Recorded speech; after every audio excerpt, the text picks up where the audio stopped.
going on, guys? Dr. Sean J. Harris here at Generational Wealth Academy. Let's talk about being able to duplicate yourself for full time.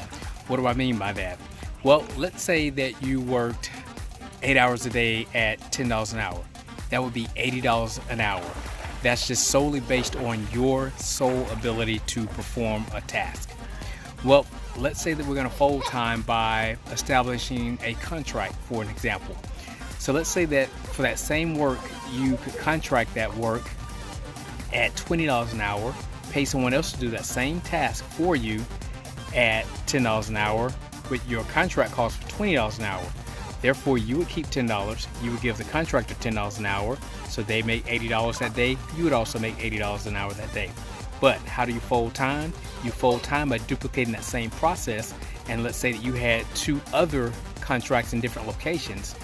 So you have person 1, person 2, and person 3 all working 8 hours a day, making $10 each. You're making $10 each off of each contract because each contract called for $20 an hour.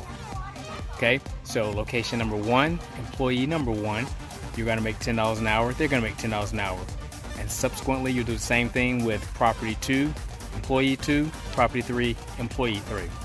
So now in the same 8-hour time space or block of time, you're now making $240.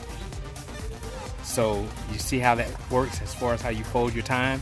So just extrapolate that by increasing the number. So now if you have 6 employees doing it, then you're making $480 a day in that same 8-hour time block. So a lot of times people think that it takes more work or more effort or harder work to be able to make more money in the same amount of time.